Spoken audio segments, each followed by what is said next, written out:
Si estás disfrutando de este audiolibro, apóyanos desde 20 pesos mexicanos o $1 americano. Si gustas hacer un donativo, puedes encontrar el link de Patreon en la caja de información. El perfil de Patreon es Violín para Todos. Esto nos ayudará a comprar equipo adecuado y nuevas voces narradoras para ofrecerte material de mejor calidad. Gracias. Capítulo 8. De cómo fue acusado Antípatro delante de César, del pontificado Hircano, y cómo Herodes movió guerra. En el mismo tiempo, Antígono, hijo de Aristóbulo, habiendo venido a César, motivó que Antípatro ganase gran honra y mayor opinión de la que él pensaba alcanzar. Porque habiéndose de quejar de la muerte de su padre, envenenado por la enemistad de Pompeyo, según lo que se podía juzgar, y debiendo acusar a Escipión de la crueldad que había usado contra su hermano, sin mezclar alguna señal de su envidia con casos tan miserables, acusaba a Hircano y a Antípatro, porque lo echaban injustamente de su propio lugar y patria, y hacían muchas injurias a su gente, diciéndoles que no habían ayudado ni socorrido a César estando en Egipto por amistad, sino por temor de la discordia antigua, y para ser perdonados por haber favorecido a Pompeyo. A estas cosas Antípatro, quitados sus vestidos, mostraba las llagas y heridas que había recibido, y dijo no serle necesario mostrar con palabras el amor y fidelidad que había guardado a César, pues tenía por manifiesto testigo su cuerpo que claramente lo mostraba, y que antes se maravillaba él mucho del gran atrevimiento de Antígono, que siendo enemigo de los romanos e hijo de otro enemigo, huido de su poder, deseando perturbar las cosas, no menos que había hecho su padre con sediciosas revueltas, osase parecer y acusar a otros delante del príncipe de los romanos, y quisiese tentar de alcanzar algún bien, debiéndose contentar con ver que le dejaban con vida, pues él ahora no deseaba bienes, porque tuviese pobre, sino para liar con los judíos aquellos que se lo hubiesen dado. Cuando César hubo oído todas estas cosas, juzgó por más digno del pontificado a Hircano, pero dejó después escoger a Antípatro la dignidad que quisiese. Este, dejándolo todo en poder de aquel que se lo entregaba, fue declarado procurador de toda Judea. Y además de esto, impetró que le dejasen renovar y edificar otra vez los muros de su patria, que habían sido derribados. Estas honras mandó César que fuesen pintadas en tablas de metal y puestas en el Capitolio, para dejar a Antípatro y a sus descendientes memoria de su virtud. Habiendo pues acompañado a César desde Siria, Antípatro se volvió a Judea, y lo primero que hizo fue edificar otra vez los muros que habían sido derribados por Pompeyo, visitándolo todo con el fin de que no se levantasen algunas revueltas en todas aquellas regiones, amonestando una vez con consejo, otras amenazando, persuadiendo a todos que si se mostraban conformes con Hircano, vivirían en reposo, descansados y con abundancia de toda cosa, gozando cada uno de su bien y estado, y de la paz común de toda la república. Pero que si se movían con la vana esperanza de aquello que por hacerse ricos estaban deseando, y aún buscando novedades y revueltas, entonces no le habían de tener a él como procurador del reino, sino como a señor de todo, y que Hircano le sería entonces tirano y no rey, y habían de tener a César y a todos los romanos por capitales enemigos, los cuales solían ser todos muy buenos amigos y regidores, porque no habían de sufrir que se perdiese y menospreciase la potencia de éste, al cual ellos habían elegido por rey. Pero aunque decía esto, todavía él por sí, viendo que Hircano era algo más negligente de lo que se requería, ni para tanto cuanto el reino tenía necesidad, regía el estado de toda la provincia, y le tenía muy ordenado. Hizo capitán de los soldados a su hijo mayor llamado Facelo, en Jerusalén y en todo su territorio, y a Herodes, que era menor y demasiado mozo. Enviólo por capitán de Galilea, que tuviese el mismo cargo que el otro. Este, siendo de su naturaleza muy esforzado, halló presto materia y ocasión para mostrar y ejercitar la grandeza de su ánimo,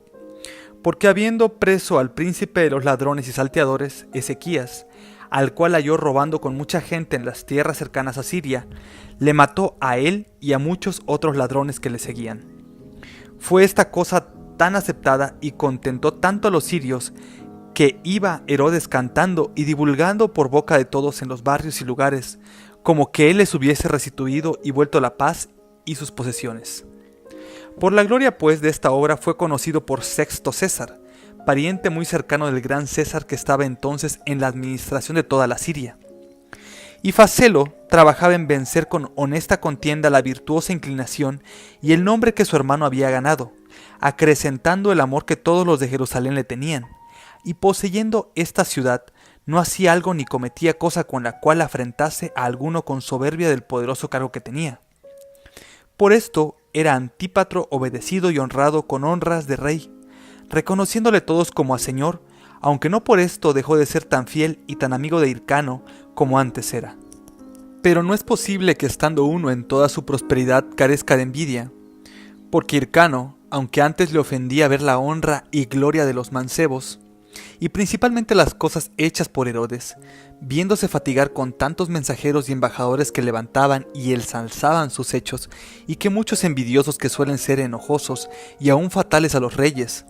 y a los que echaban en cara la bondad de Antípatro y de sus hijos, le movían e instigaban diciendo que había dejado todas las cosas a Antípatro y a sus hijos, contentándose solamente con un pequeño lugar para pasar su vida particularmente, y tener solo el nombre de rey de balde, y sin provecho alguno, y que hasta cuándo le había de durar tal error de dejar proclamar contra sí los otros por reyes, de manera que no se curaban de ser procuradores, si es que se querían mostrar señores, desechándole a él, porque sin mandarlo a él y sin escribírselo, había Herodes dado muerte a tanta muchedumbre contra la ley de los judíos, y que si Herodes no era ya rey, sino hombre particular, debía venir a ser juzgado por aquello, y dar cuenta al rey de las leyes de su patria, las cuales no permiten ni sufren que alguno muera sin causa y sin ser condenado. Con todas estas cosas poco a poco encendían a Hircano, y a la postre, manifestando y descubriendo su ira, mandó llamar a Herodes que viniese a defender su causa,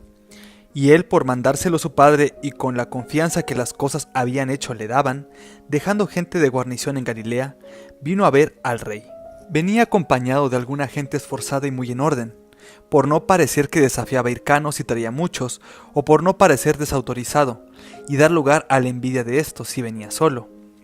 Pero Sexto César, temiendo no le aconteciese algo al mancebo, y que sus enemigos hallándole solo no le hiciesen algún daño, envió mensajeros a Hircano, que manifiestamente le denunciasen que librase a Herodes del crimen y culpa que le imputaban, y levantaban de homicida o matador. Hircano, que de sí le amaba, y deseaba esto mucho, absolvióle y dióle libertad. Él entonces, pensando que había salido contra la voluntad del rey, vínose a Damasco, a donde estaba Sexto, con ánimo de no obedecerle, si otra vez fuese llamado. Los perturbadores y malos hombres trabajaban de revolver otra vez y mover a Hircano contra Herodes, los cuales decían que Herodes se había ido muy airado, por darse prisa por armarse contra él. Pensando Hircano ser esto así, ¿verdad?, no sabía qué hacer porque veía ser su enemigo más poderoso,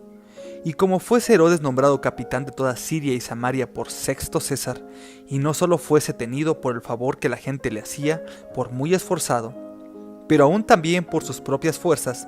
vino a temerlo en gran manera, pensando luego en la misma hora había de mover su gente y traer el ejército contra él. Y no le engañó el pensamiento,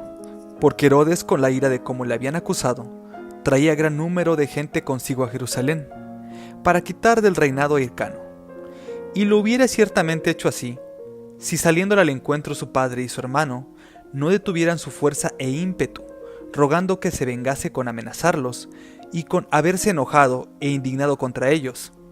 y que perdonase al rey, por cuyo favor había alcanzado el poder que tenía, y que si por haber sido llamado y haber comparecido en juicio se enojaba, y tomaba indignación,